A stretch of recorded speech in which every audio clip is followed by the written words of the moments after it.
ঘোড়ার দড়িটা বান্ধন ভালো হয় না, টানতে টানতে এক পর্যায়ে ঘোড়ার দড়িটা খুলে গেল। পাশেই একটা ছোট্ট বাগান, এই বাগানের মধ্যে সত্যই ছোট্ট ছোট্ট খেজুরের গাছ লাগানো হয়েছে, রোপণ করা হয়েছে। আল্লাহু আকবার। এই ঘোড়া ক্ষুধার জ্বালা নিয়া পাশের এই সদ্য রোপণকৃত বাগানের মধ্যে ঢুকে গিয়া আল্লাহ খেজুরের চারাগুলো খাওয়া শুরু করে দিল। ভিনদেশী যুবকের খবর নাই।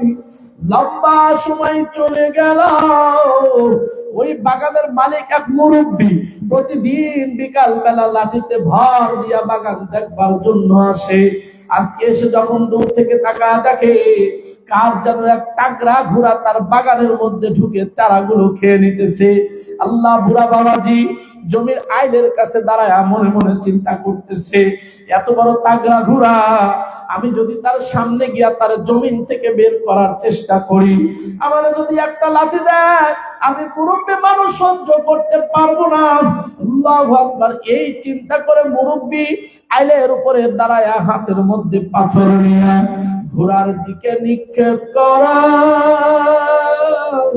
যেন পাথরের আঘাত পায়া ঘোড়াটা তার বাগান থেকে বের হয়ে পড়ে।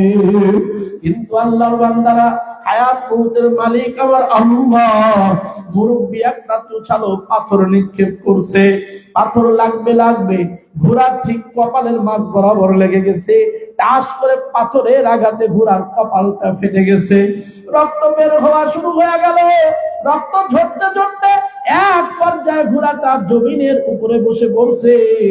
এক পর্যায়ে জমিনে পড়ে ঘোড়াটা মারা গেছে, নিহত হয়ে গেছে।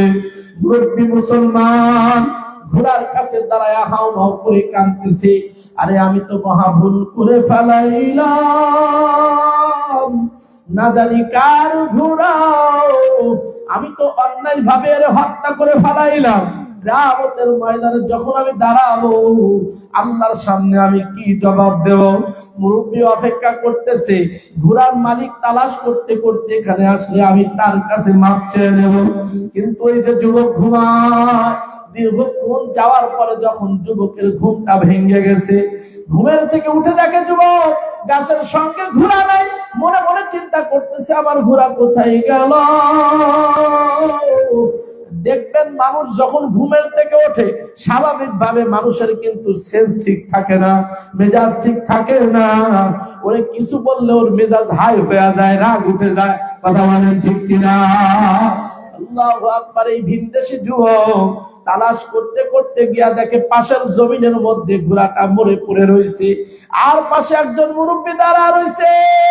ভিনদেশী যুবকের মাথাটা গরম, এত ক্লান্ত মানুষ ঘুমের থেকে উঠছে, আর একটা মোহাব্বতের ঘোড়া মারা গেছে।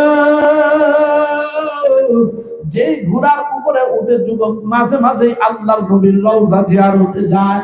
মুরব্বীকে জিজ্ঞাসা করে, মুরব্বী এই ঘোড়ার কি হালাত, এমন হালাত কে করছে? মুরব্বী বলে, বাবা আল্লাহ আমার কথাটা আগে শোনো, আমি হইলাম এই জমির মালিক, তোমার ঘোড়াটা আমার জমিনের গাছগুলো খাইতেছিল, আমি দূর থেকে পাথর মারলাম। তোমার ঘোড়াকে আমি ইচ্ছা করে মারি নাই, তোমার ঘোড়াকে আমার জমিন থেকে বের করে দেওয়ার জন্য আমি আইনের উপরে দাঁড়ায় পাথর মারছি। যুবক, হঠাৎ করে একটা পাথর তোমার ঘোড়ার কপালের উপরে লেগে গেছে, কপাল ফেটে তোমার ঘোড়া রক্ত শূন্য হয়ে মারা গেছে, আমি ইচ্ছা করে মারি নাই। হে আল্লাহর বান্দারা, ভিনদেশী যুবক শরীরের মধ্যে জোয়ানির রক্ত বৃদ্ধর উপরে উল্টা পাল্টা শুরু করে দিয়েছে। বৃদ্ধরে লাথি দেয়, ঘুষি দেয়। বুড়া মানুষ তাগড়া যুবকের আঘাত কতক্ষণ সহ্য করবে? কিছুক্ষণ যাইতে না যাইতে মুরব্বী জমিনের উপরে বেহুশ হইয়া পড়ে আল্লাহর বান্দা আল্লাহর ডাকে সাড়া দিয়া চলে গেছে। এই আল্লাহর বান্দারা, মুরব্বী যখন মারা গেল, এখন যুবকের একটু সেন্স ফিরছে। আল্লাহু আকবার, আমি তো মহা ভুল করে ফেললাম, আমি তো অন্যায় ভাবে এক মুরব্বীকে মেরে ফেললাম, আমি আল্লাহর কাছে কি জবাব দেব? আমার মালিক যদি কিয়ামতে দাঁড় করাইয়া আমারে খুনিদের কাতারে, হত্যাকারীদের কাতারে দাঁড় করে দেয়, আমি কেমনে জাহান্নামে যাব? জাহান্নামের আযাব সহ্য করতে পারবো না। এ আল্লাহর বান্দা বান্দিরা,